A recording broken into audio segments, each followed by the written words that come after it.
Greetings, Wheel of Time watchers, and all my fellow crafty friends. Welcome. I am your Hello Queen. Welcome back to my court. We're going to go ahead and continue talking about Wheel of Time. We're up to episode 5, which came out this past Friday. I'm going to be working on my diamond painting, Little Helpers from Diamond Art Club. Please note, as I said in the last episode, we're going to be talking in this as if you've seen the episode. I will not assume you've read the books, but I will assume you've seen the episode. So if you don't want to deal with the episode spoilers, put this on watch later. Go watch the episode. Come on back when you're done. I'll see you after the credits.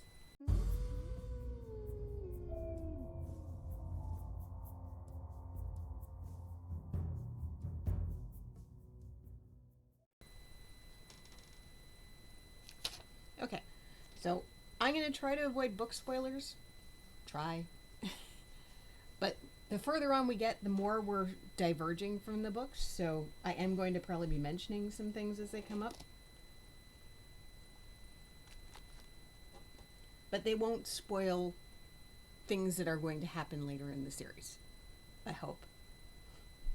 We'll see. I'm going to do my best. That's all anyone can really ask. Alright, so last episode ended with the big fight. The army of the false dragon came to attack the Aes Sedai camp, and the false dragon, Logan Ablar, got loose. And I'm spitting everywhere. Yay! And he ended up killing an Aes Sedai. There was other deaths as well, obviously, in the fighting. That happens.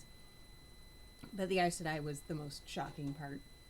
And this one opens with them doing this burial ritual where the rest of the ground is snow covered, but they've managed to get a round area that is not snow covered. Probably the implication is that they've channeled that area to not be frozen, so that it'd be easier to dig all of these graves. They dig them fairly shallowly. They wrap the bodies just in the clothes that they were wearing and a white shroud. Obviously, with this being a world, there are many burial rituals. This seems kind of like what we were described as being the burial ritual of the many of the Borderlands, where basically they just wrap you in a shroud and put you in the ground. And that's all there is to it. The last embrace of the mother, I think. Yeah. Moraine says, "May the last embrace of the mother welcome you home." That is a very Borderlander sentiment. It's kind of like the last... They're going back to Mother Earth. They're going back to nature. Different cultures have different burial rituals. This is a Borderlander one. I know Lan's a Borderlander. Moraine isn't, but she's spent enough time in the Borderlands. I think the implication was Karine was a Borderlander. Gyeldon's not a Borderland, so we've got a lot of the Gyeldani in here. So I'm not sure why they decided to go with that. Probably because they decided to go with something.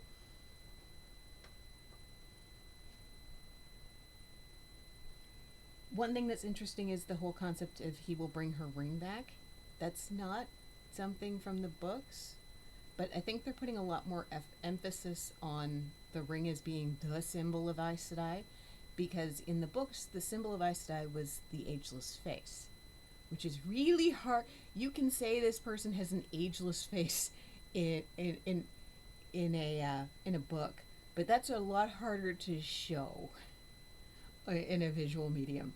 So I think that's why they're leaning so heavily on these rings being the symbol of Aes Sedai. It is a symbol of Aes Sedai in the book, but it's not the symbol of Aes Sedai.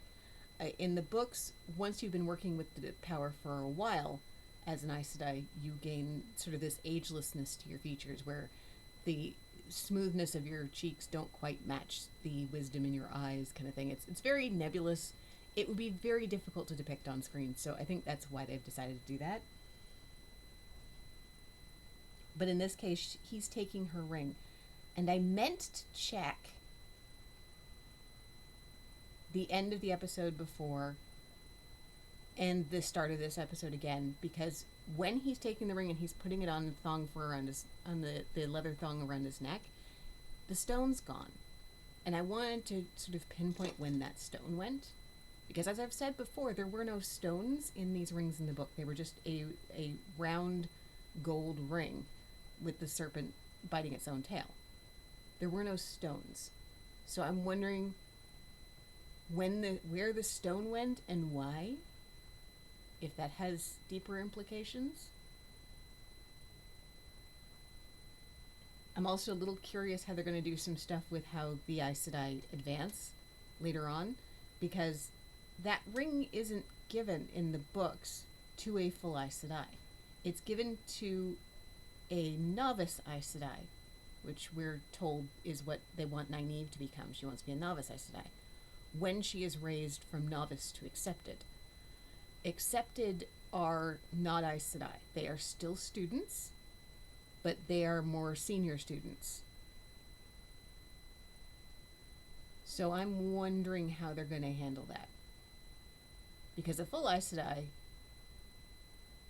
if they're saying that these rings are the symbol of Aes Sedai, are they going to have these gold rings with a stone of their Aja color when they haven't chosen an Aja yet?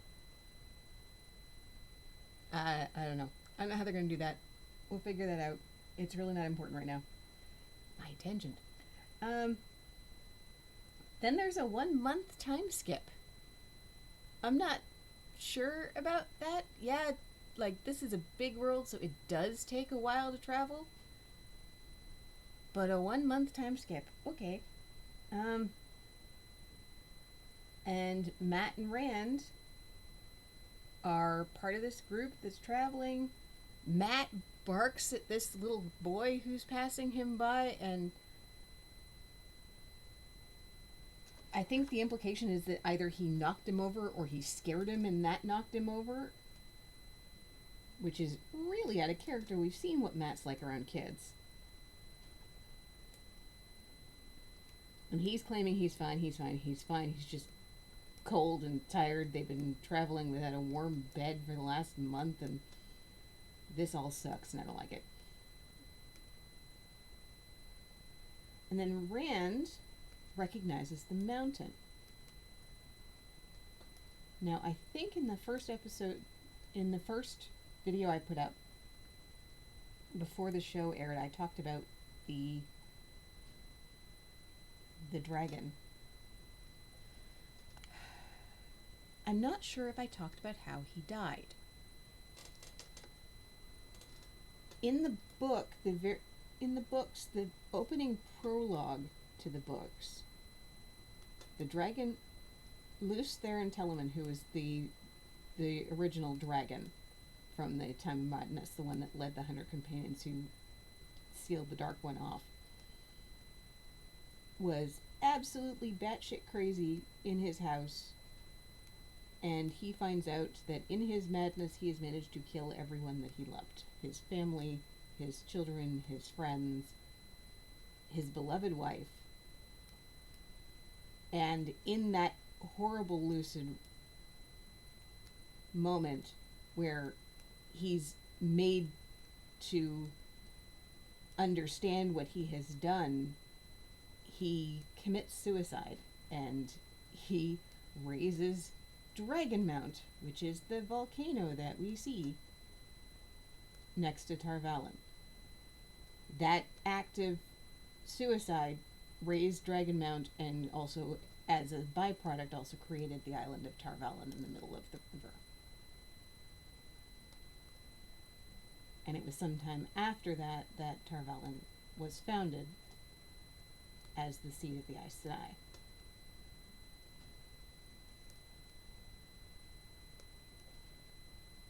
Take from that what you will. We know that one of these kids is going to be the Dragon Reborn, or we assume it's going to be. Take from that what you will.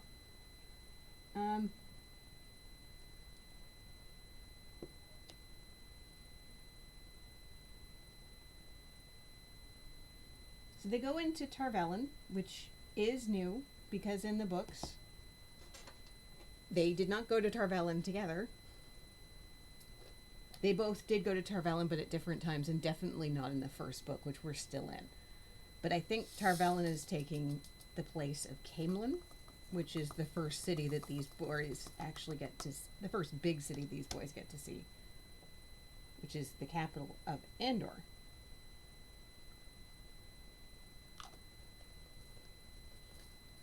In the books, as in the show, the characters ended up scattering in small groups after the disaster at Shadar Logoth, and they all meet back up in Caemlyn.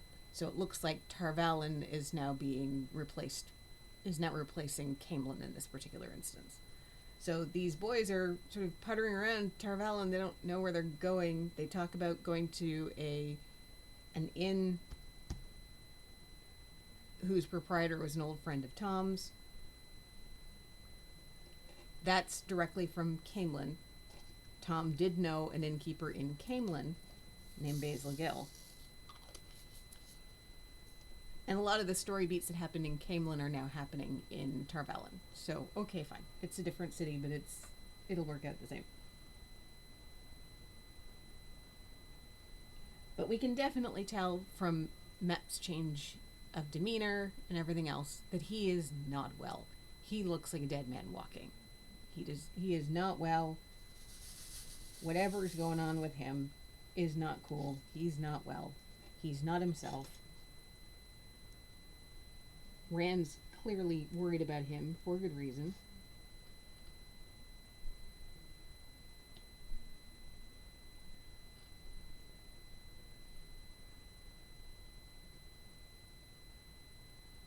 Then we cut over to Nynaeve, who has been taken to the tower, and Moiraine is hiding her in the warder quarters.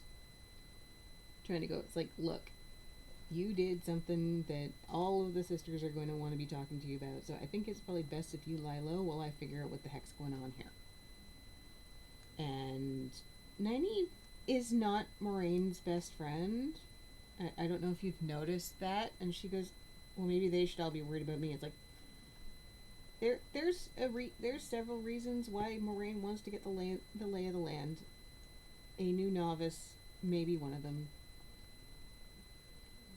And she's very good at talking Nynaeve around. And she's like, you just channeled the source, you touched something, you saw that you're small in this world, and I know what it's like, and I will find your friends. So we're now, I think, we're operating under the impression that this is the first time she's touched the source, which is different from the books. Because that whole thing with Logain, that didn't happen in the books.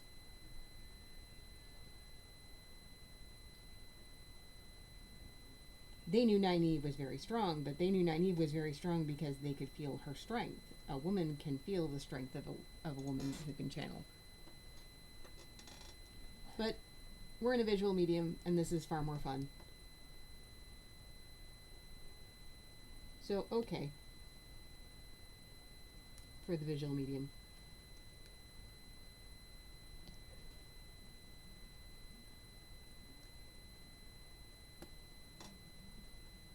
I'm not sure if they're going with this is the first time she has knowingly channeled the power. Because in the books, she had been channeling for a while. She just didn't know how to do it.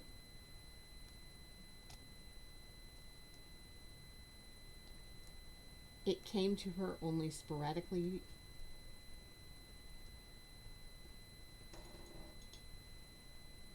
And she, because it almost always came in the form of healing, she just assumed that her herbal cures just worked really well on that person.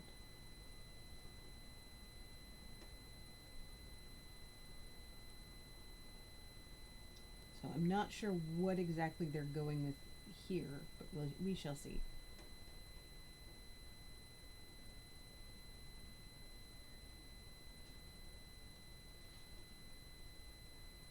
Then there's going back to the Tuatha'an.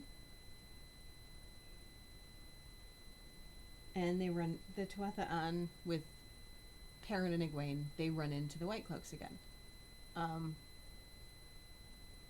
They do in the books leave the Tuatha on and then run into the White Cloaks, so it doesn't quite work out this way, but it does close enough. And seeing the pacifists all band together to protect Egwene and Perrin was pretty awesome. So, okay, we'll go with that. They try to run. They get captured anyway. Why exactly they're fixating on these two, we haven't quite figured out. And then we meet Loial. And I wasn't sure if they were going to do Loial in this version. They kind of need him for some things that are coming. But again, they could maybe have changed things so they didn't need him. And Loial is an Ogier, or an Ogier, depending on how you want to pronounce it. They are one of the few non-human... I can't even think of another one, although I'm sure somebody will come up with it. They're really the only sentient non-human race that isn't shadow spawn. Ogier are pacifists. They also kind of follow the way of the leaf, although if you get them mad enough and if the need is great enough, they will pull out weapons, and it is seriously a scary thing. They've toned him down a fair bit. In the books, he is way bigger, which I'm a little disappointed about because you could do some pretty neat things with CGI, and they chose not to. And I'm a little disappointed on that front. But Loial is supposed to be like head and shoulders above Rand, and Rand is the tallest person in the party, I'm pretty sure.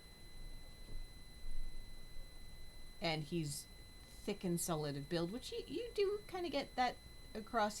He's not just tall, he's also bulky of build.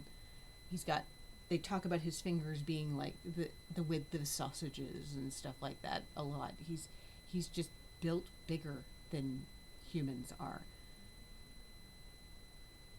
But they live a very long time. They mature much slower. Loial is we're probably going to find out a lot older than our Emmonsfielders, but in his own society is considered much younger than what the Emmonsfielders would be. I will save how old because they may change that, and it's not that important. But Loial loves his books. This is not an uncommon love amongst his people. I will also say why he's here, because it's not common for Ogier to come out of the setting. Because that will probably be a conversation that will happen in the series. So I won't talk about that. But the same thing happened in there as it did in the books.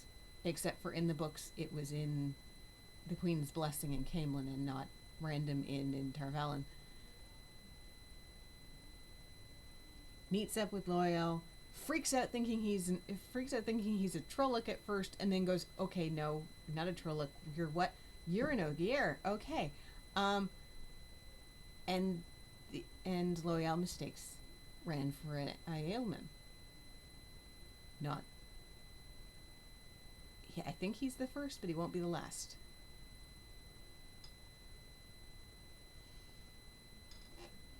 He takes him for an Aielman. We've met an Aiel. The Aiel was the one in the cage in the mining town that they ran into.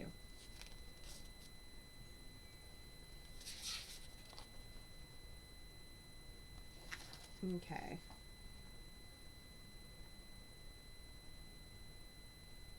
And then we see the procession where they're bringing Logain in. And I have to assume that they stopped and set up this procession in one of the little villages just over the bridge from Tarvalon, and then brought them all in with the pomp and circumstance in order to make a show of this. Because as you see them coming towards Tarvalon, Logain's just got his hands bound. He's not in a cage. They didn't have the cage.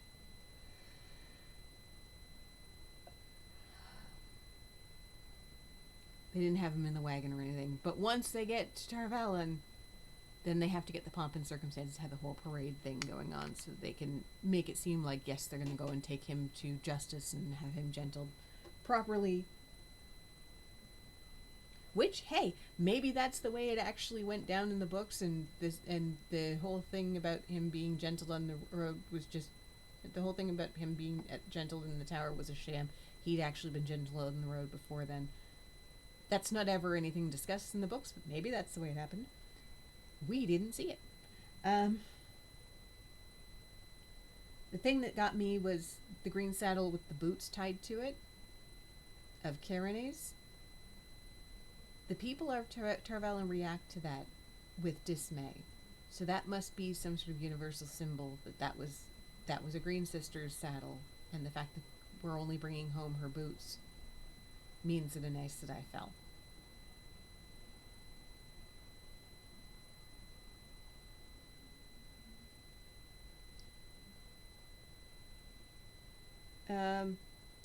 Then Logain's looking up at the two boys sitting on the windowsill and starts laughing maniacally. Only, was he? Because the way it's shot, it kind of implies that Matt hallucinated that. So maybe he laughed at them, maybe he didn't. Because this is how the boys saw the procession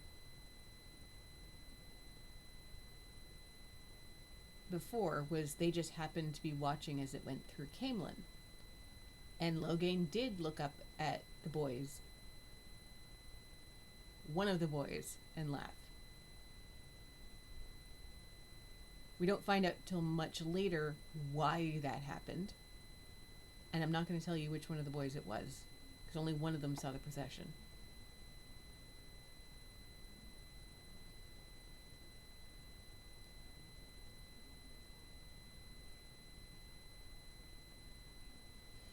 But Matt tries to get into sort of a mutual extinction pact with Rand, that we won't, whichever one of us ends up being the channeler, we won't let the other one turn into that. And Rand agrees. We'll see where that goes, because I don't recall that anywhere in the books. In this world, white is a mourning color. I'm pretty sure most people would have gotten that, because when we've seen effectively two memorial services where somebody's wearing white, white is the memorial color. We find out here that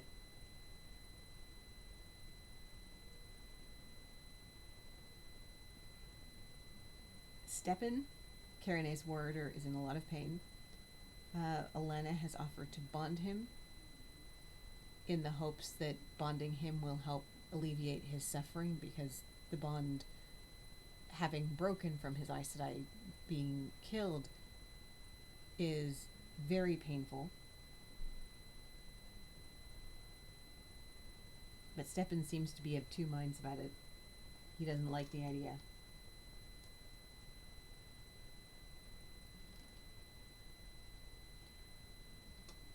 He's not real thrilled about the idea, and he reminisces about meeting Karene and living up to her, and he's very much in mourning for his Aes Sedai.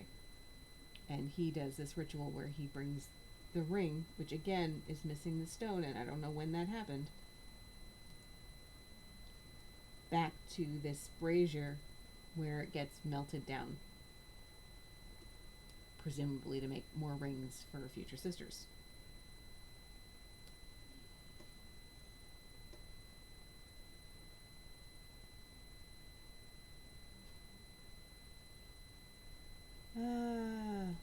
Then we get the creepy-ass washing scene, where several grown men hold a slight young woman hostage while they disrobe her and wash her clean.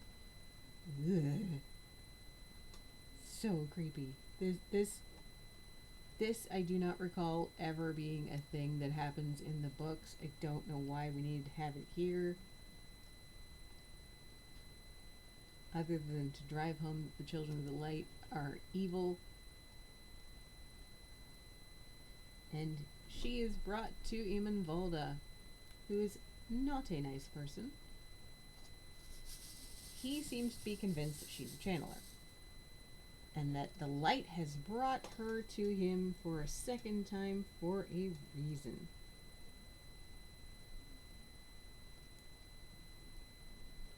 And he feels his purpose is to root out dark friends. That must mean that she's a dark friend. It is not common belief in this world that Aes Sedai are evil. Manipulative, yes. Evil, not so much. But that is something the Children of the Light believe. They believe that that no creature of the light should be wielding the one power. Anyone who wields it is a dark friend. So yes, they would take pride in place of killing who they call the witches. But he's decided that she can channel, and he's going to kill one of these two regardless. And it's really awful to watch what he does to Perrin in this. Just as it was really hard to watch that whole scene with her getting clean for his pleasure. Ugh. Yuck.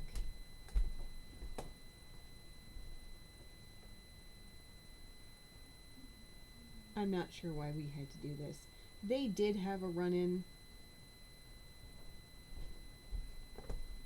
with the White Cloaks that eventually came back to bite Perrin and continued to be a thorn in his side for a long time after.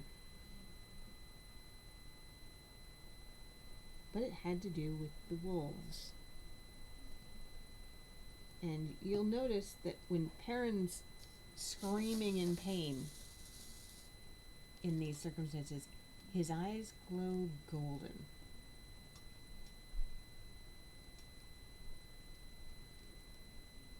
And I'm going to leave that there.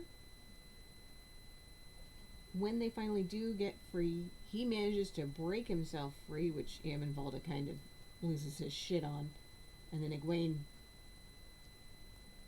manages to put a dagger into him, and the two of them run. After Egwene grabs the rings.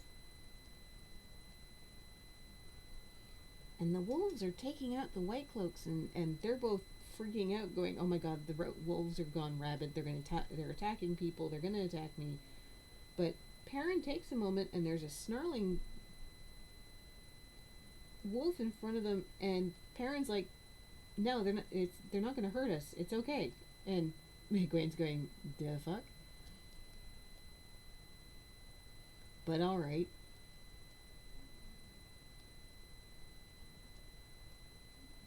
Yes, Perrin has a thing with the wolves. That will likely be explored in more detail later, so that's where I'm going to leave that.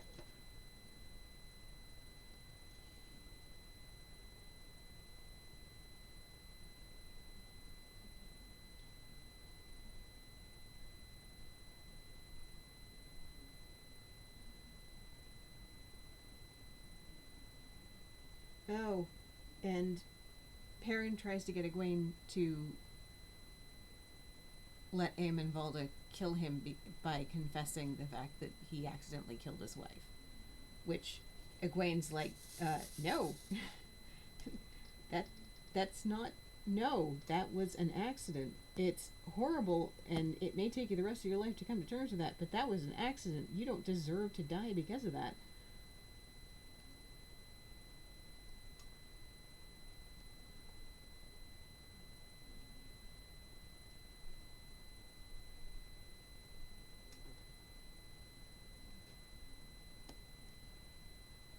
I was wondering when he was going to finally let that out.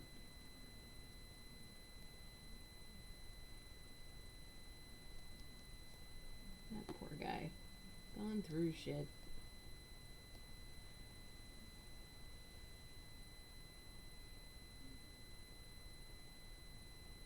Okay. Loial manages to find Nynaeve. I'm pretty sure that since they weren't exactly expecting to find Nynaeve, they probably sent him looking for Egwene. because the only thing he recognized about Nynaeve is the thick black braid, the thick dark braid. So, because they didn't know Nynaeve was alive. Nynaeve is so happy to see them and so kind of upset to see Matt in a bad state. And they discuss the fact that Rand thinks Matt's channeling, Nynaeve asks if he's seen it, which he has not, but what else could it be? He's losing himself.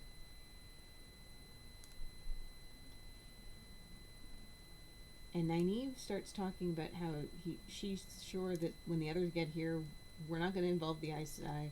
When the others get here, we'll get everything to rights and everything will be fine. And she tells him a story about how Egwene managed to survive an illness that would have broken her. In the books, this is the reason, one of the main reasons why Nynaeve was able to track the group. Because in the books, it wasn't Egwene's fortitude that managed to get her to overcome that. That was one of the first times that Nynaeve touched the source. And she used the one power to heal Egwene, which did cause the fever to break and did cause Egwene to recover, but because that, she was always kind of linked to Egwene and always kind of knew where she was. So when Moiraine and Lan ran off with Egwene and the boys, she followed them. Partly by her tracking ability, and partly by this sense of direction as to where Egwene was. I don't know if we still have that, if that whole sense of direction to where Egwene was is still a thing, and that's why she's so certain that yes, Egwene is still coming.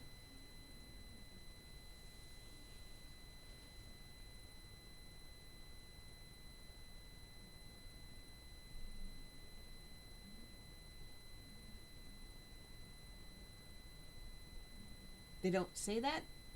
My headcanon still says yes. Then we see Stepan trying to shroud himself from the Prince of Lies, Ishamael.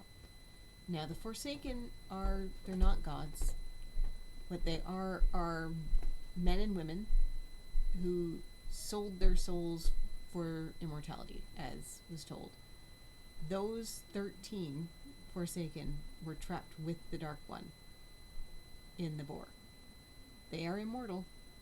They're said to be able to touch the world, but nobody's quite sure. So just about everyone's parents would use the Forsaken will come get you at night if you don't eat your vegetables and stuff like that. But I don't recall them ever having depictions of the Forsaken where you would smudge them so that to try and keep their influence away from you. That's something new to the book, to the series, I think.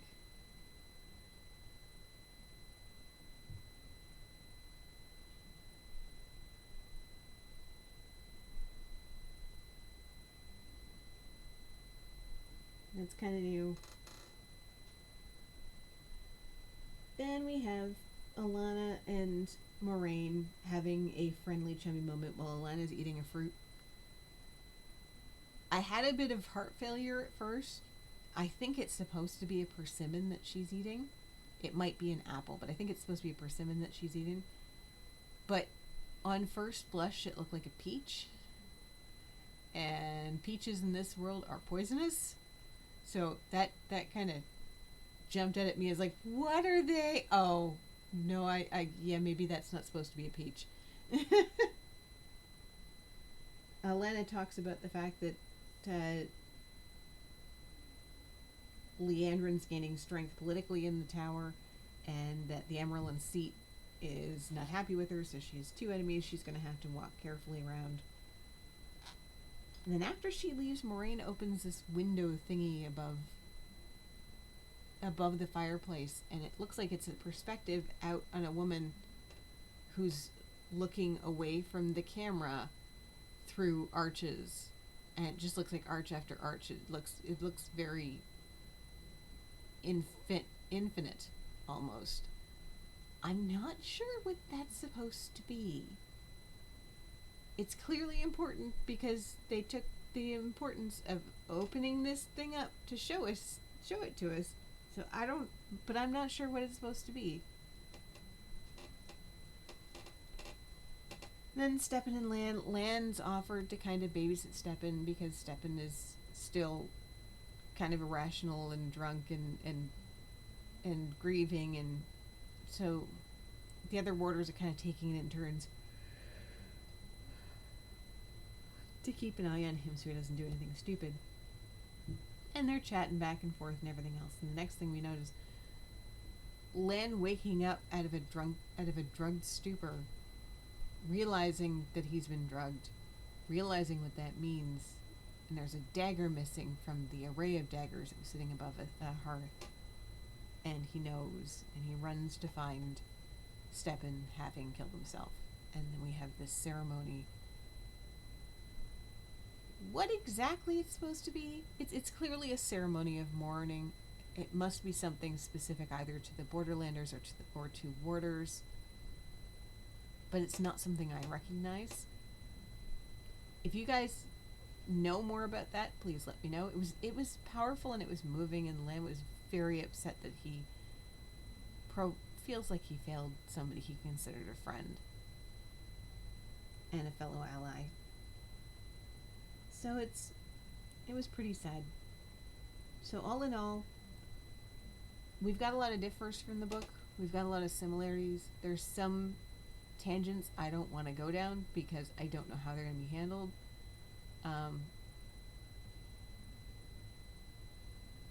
Matt and Rand are safely in Tarvalin. Nynaeve's in the White Tower, as is Maureen and Lan.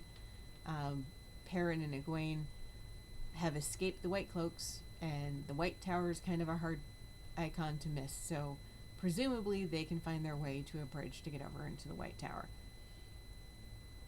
So I have a feeling in the next episode we're going to start getting more of our Emmons Fielders back together again. But we shall see what happens, because hopefully we can find a sister who can heal poor Perrin, because that looks nasty. And find out what's going on with Matt. But the White Tower has a lot of its own politics. It follows its own agendas, so we don't know what kind of things that we're going to run into here. And we have two young women who have the ability to become Aes Sedai. So how is that going to play out? Come back in season 6, or episode 6. So thank you so much for listening to me ramble. Hopefully some of this information was new to you. If I asked a question and you know the answer to it, put it in the comments below. If you think it might be a spoiler, please try and tag it, just to make sure. Like, I am trying not to spoil things that are coming. I will comment on things that are past and probably aren't going to happen now because X, Y, and Z has already happened, and they really have to backtrack to make that work. But